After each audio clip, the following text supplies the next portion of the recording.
Greetings, I'm Nobulali Dili, reporting for pvnews.online. Today we'll be speaking about the suspected serial killer of dozens of women in Kenya who escaped from a police station.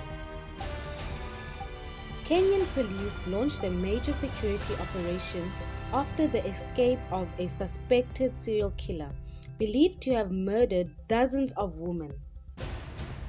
He had been arrested on July the 15th after the discovery of mutilated bodies in a rubbish dump in the capital Nairobi and had confessed to killing 42 women.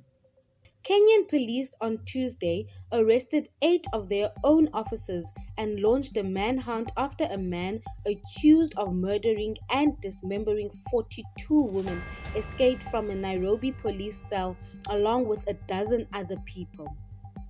The escapes include Collins Jumaisi, 33, described by police as a vampire, a psychopath as well, who was arrested last month after the horrific discovery of mutilated bodies in a dump in a slum in the Kenyan capital.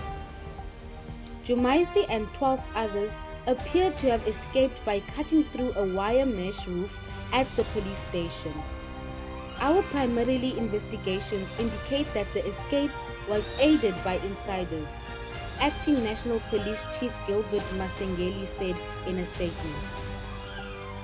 He told reporters that 8 officers on duty at the time have been suspected and placed in custody, added that the matter was being investigated by the Internal Affairs Unit. Police said they discovered the breakout when the officers made a routine visit to the cells at around 5 a.m. to serve the prisoners breakfast.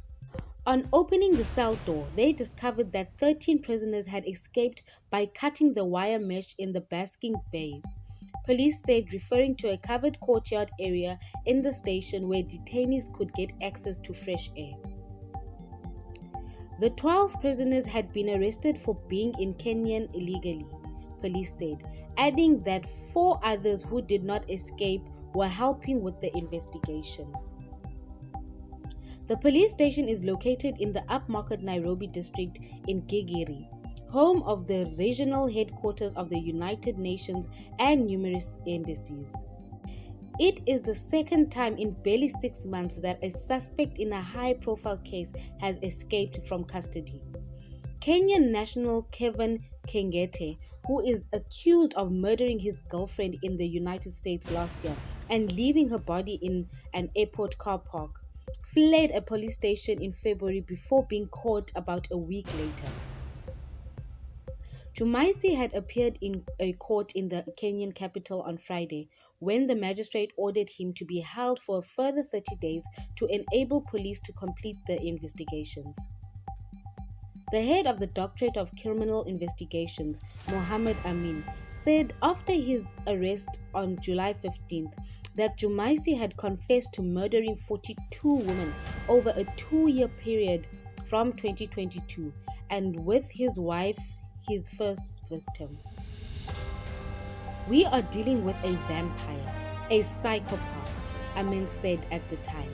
Jumaisi said he had been molested and tortured, his lawyer told AFP last month. 10 butchered female bodies trussed up in plastic bags were found in a dump in an abandoned quarry in Nairobi slum of Mukuru, the Kenyan National Commission of Human Rights said last month. The grisly find shocked Kenyans, already reeling from the so-called Shakahola Forest massacre after the discovery of more than 400 bodies in mass graves near the Indian Ocean coast. A Kenyan cult leader is accused of inciting his followers to starve themselves to death in order to prepare for the end of the world and meet Jesus.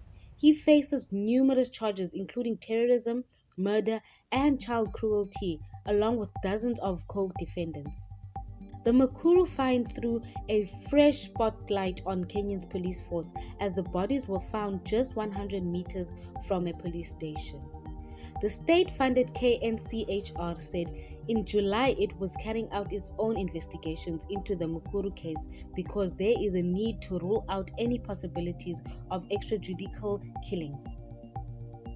Kenyan's police watchdog, the Independent Police Oversight Authority, has also said it was looking into whether there was any police involvement or a failure to act to prevent the killings. Kenyan police are often accused by rights groups of carrying out unlawful killings or running hit squads, but few have faced justice.